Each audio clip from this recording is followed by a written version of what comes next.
네, 안녕하세요. 반갑습니다. 허전입니다. 오늘은 태양건설 이야기를 한번 해보도록 하겠습니다. 앞으로 우리 태양건설이 어떻게 될지 한번 이야기를 해볼게요. 일단 이 태양건설은 다들 아시다시피 워크아웃 개시를 결정하게 되었습니다. 채권단 동의율 96.1% 이렇게 이제 발표가 났죠.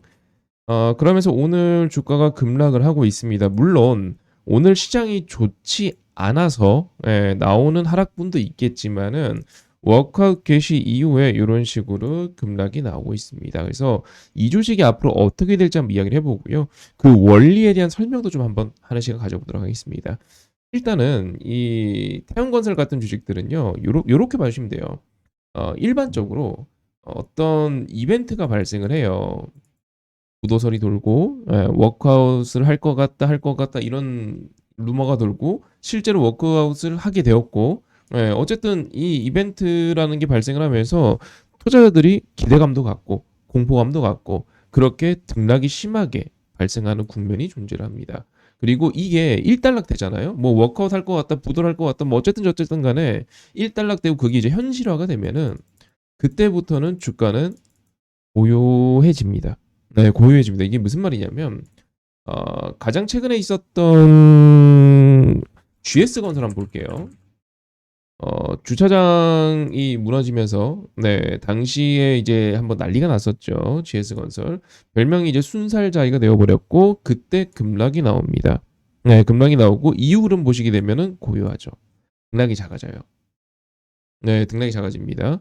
아니면 임창정 씨 사건 때문에 난리가 났었던 임창정 씨 사건이라기보다는 임창정 씨가 연루되었었던 주가 조작 사건 때문에 난리가 났었던 우리 영풍재질을 보게 된다면 네, 이렇게 급락을 했었죠. 하한가 행진을 이어갔었고 이때만 하더라도 난리도 아니었죠. 네, 증권사들 피해가 얼마다라고 하면서 막 이렇게 보도가 연속 나오고 진짜 잊을만 하면 유명 인사들이 연루되었다는 보도가 나오고 난리도 아니었습니다만 현재 보시면 어떤가요? 이렇게 뭔가 등락이 작아졌습니다. 한 가지 여러분들께서 예측을 해주셔야 될 거는 태원건설처럼 어떤 이벤트가 발생하고 분위기가 구조가 되고 그 다음에 그게 현실이 되잖아요. 그러면 그 다음부터는 점점점 작아져요. 뭐가? 등락이. 사람들이 막 올려서 할 이유도 막 공포에 내려다 팔 이유도 그게 일단락 돼버리거든요. 그래서 이게 진정 단계에 들어가게 되면서 막 이렇게 흘러갑니다. 예컨대 바로 앞에 순살자인만 놓고 보더라도 이런 식으로 갑자기 하한가에 가고 막 이렇게 난리도 아니었는데 갑자기 이렇게 등락이 작아지면서 옆으로 가다가 이제 머리 빼꼼히 내민 상황이죠. 뭐 같다고 하긴 그렇지만 이제 비슷한 악재를 겪었던 HDC 현대산업개발. 네, 이제 이 친구도 한번 무너지면서 한번 난리가 났었죠. 그래서 이 현대산업개발도 과거 흐름을 보게 되면은 어때요? 막 달리죠. 근데 그 다음에 점점 등락폭이 작아지기 시작하죠. 그리고 이제서야 이렇게 올라오기 시작합니다. 제가 무슨 말을 하고 싶은 거냐면 태양건설은 일단 워크아웃설에 주가가 빠졌었고, 빠졌었고, 그리고 뭐 지분을 매각하네 뭐 하네 하면서 이제 뭐 TY 홀딩스도 같이 등락이 발생을 하고 SBS도 같이 등락을 발생하지 않았습니까? 그리고 오늘도 등락이 많이 발생하고 있는 국면인데 요게 이제 1단락 되기 시작하면서 주가는 갑자기 등락을 작게 만들기 시작할 거예요. 그럼 선생님 언제 올라옵니까? 아직 멀었죠. 그게 무슨 말이냐면 주식이 자 등락이 커져요. 이벤트 발생, 등락이 커집니다. 그리고 이게 현실화가 되면서 등락이 작아지기 시작합니다. 네, 왜 작아질까요?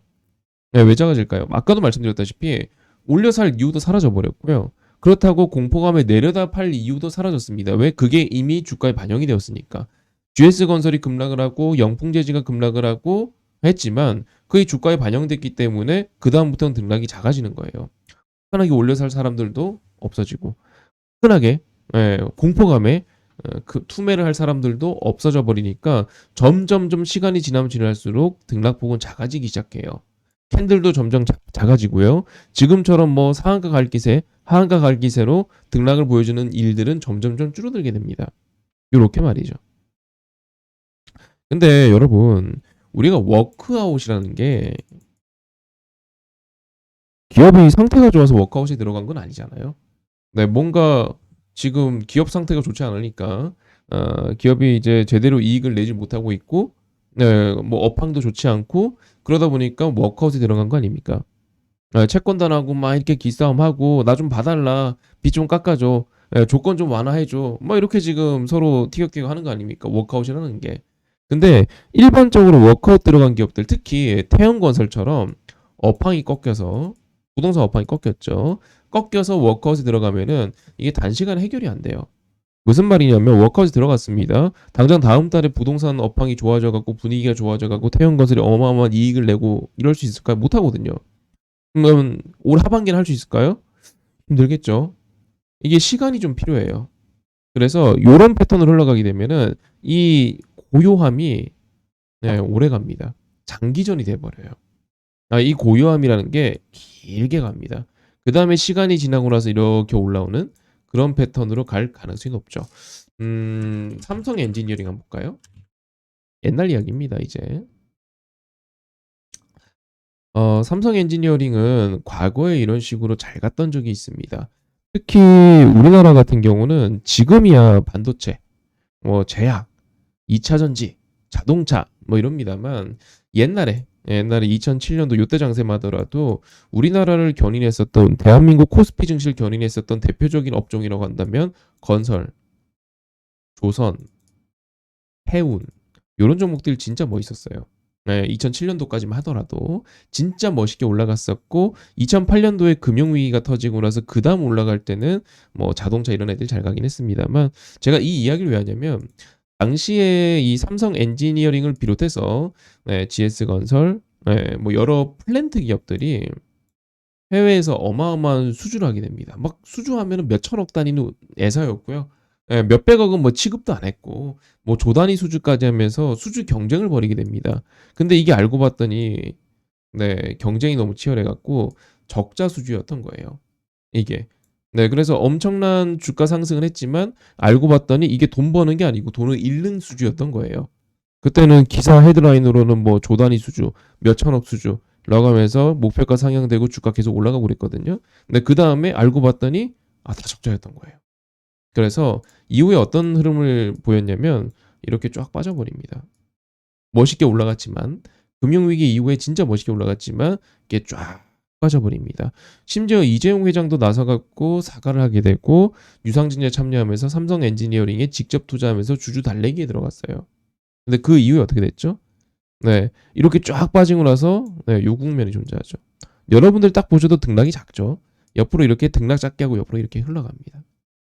그리고 최근에 들어서 삼성 엔지니어링은 실적이 정상화되기 시작하며 주가가 이제 올라오기 시작합니다. 보시면은 과거 수준의 매출 회복한 게 22년도부터예요.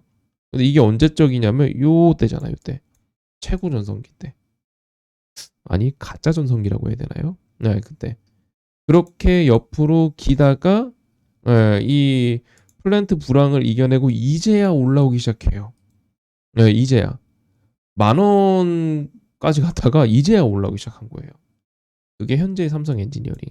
내가 왜 이야기를 하냐면, 태형건설은 사실 워커에 들어간 게 물론 기업 경영을 더 잘했으면 좋았겠지만, 기업 경영을 더 잘했으면 좋겠지만, 태형건설 같은 경우는 어쨌든 불황이고, 부동산이 좋지 않았었고, 그리고 결국에는 이 PF 대출이 발목을 잡긴 했지만, 태형건설 말고 지금 수많은 건설사들이 어려움을 겪고 있지 않습니까? 부동산 불황 때문에. 비단 한국만 그런 게 아니고 중국도 마찬가지고요.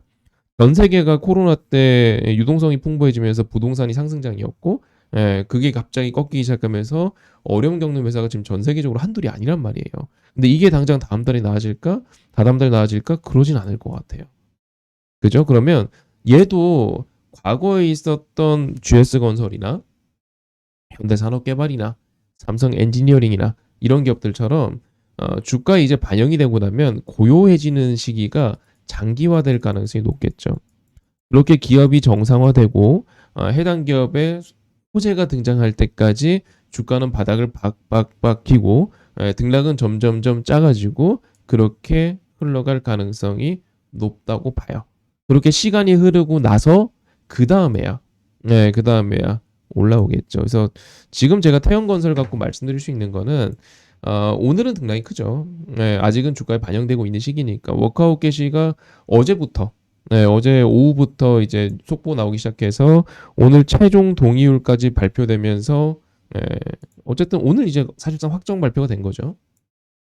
네, 된 거죠. 그리고 주가 이제 반영되기 시작하는 거니까 이 지랄맞은 등락이 주가에 반영되고 나면 이제 또 고요해질 겁니다. 그리고 시간은 오래 걸릴 겁니다. 많은 기업들이 그래요. 기본 원리는 그렇습니다. 뭐 할 거야, 뭐 할 거야, 뭐 할 거야. 그럼 주가에 막 반영을 하다가 이제 실제 했어요. 그러면 조용해져요. 근데 호재도 없고 악재도 없고 그 상황이 막 오래 가요. 그럼 그 상황에서 주식은 시간을 계속 투자할 수밖에 없어요. 이렇게 옆으로 계속 깁니다. 시간은 계속 흘러갑니다.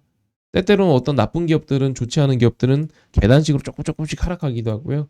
네, 그나마 괜찮은 기업들은 옆으로 막 기기도 하고요. 그 다음에 나중에 시간이 좀 올라와야 기업이 안정화되고 하면서 올라오기 시작합니다. 즉 지금부터 시간 싸움이라 보시면 돼요. 제가 앞서 영상에서 이런 말씀 드렸어요. 일단은 워크아웃 하든 안 하든 다 떠나갖고 태형건설 같은 경우는 업황이 꺾인 거기 때문에 당분간 시간이 오래 걸릴 수밖에 없다. 라고 말씀드린 적이 있었는데 오늘도 마찬가지고요. 오늘은 등락이 크지만 요거 한 일주일만 지나도 갑자기 등락이 작아지기 시작할 거예요. 네, 점점점 작아지기 시작해서 시간이 좀 오래 걸리는 패턴으로 전환하기 시작할 겁니다. 그거 유념하셔갖고 전략을 결정하시면 되겠습니다. 난 더 이상의 시간 투자는 싫어 하시면 되고요. 그리고 그때 제가 말씀드렸죠. 튈 때 파시라고. 계속 튀었잖아요. 중간에 튀고 웬만하면 튈 때 엑시트 하시는 게 맞습니다라고 앞서 영상에서 말씀드렸었는데 좀 참고하셔갖고 대응하시면 좋겠고요. 이런 거 말고 좀 마음 편한 주식 하고 싶다. 제가 소개해드린 종목들은 제가 유튜브에도 올려드리고 있습니다만 다 상태가 좋죠. 네, 역대급 실적 발표 임박. 그쵸. 네, 뭐 사상 최대 10년 만에 최대 실적 발표 임박. 발표하기 전에 사십시오. 제가 영상 쫙 올려드리잖아요. 차라리 근거 사시는 게 좋을 것 같고 뭐 그런 정보들 좀 빨리 알고 싶다 하시는 분들이 영상 하단에 있는 링크 클릭해서 제가 운영하는 카톡방 놀러와 주시면은 제가 이렇게 다 잡아드립니다. 이게 다 잡아드립니다. 시장 어떻게 될 것 같다. 뭐 오늘 제가 장전부터 말씀드렸죠. 오늘 시장 분위기 반전 안 될 거라고. 현재 지금 방송 찍는 현재 시장 계속 이 상태입니다. 이런 날은 그냥 할 거 없어요. 가만히 있으면 돼요. 가만히 있으면 됩니다. 그리고 살려는 종목들 밑에 딱 주문 걸어놓고 기다리시면 돼요. 근데 어떤 걸 아무거나 막 사는 게 아니고 호황 종목들, 호실적 종목들, 시장 안정화되면 수급들이 살 수밖에 없는 종목들 사시면 됩니다. 무조건 저평간 종목 사자는 게 아니에요. 제 영상 꾸준하게 보신 분들은 무슨 이야기인지 아실 거예요. 잘 대응하시고요. 태형건설은 시간 투자할 건지 말 건지만 결정하시면 됩니다. 그리고 적어도 한 일주일 상가는 등락이 있을 수 있는데 그때도 튀는 흐름 나오면 한 번이라도 튀는 흐름 나오면 저는 엑시트 하시는 게 맞을 것 같아요. 네, 여기까지 하도록 하겠습니다. 수고하셨습니다.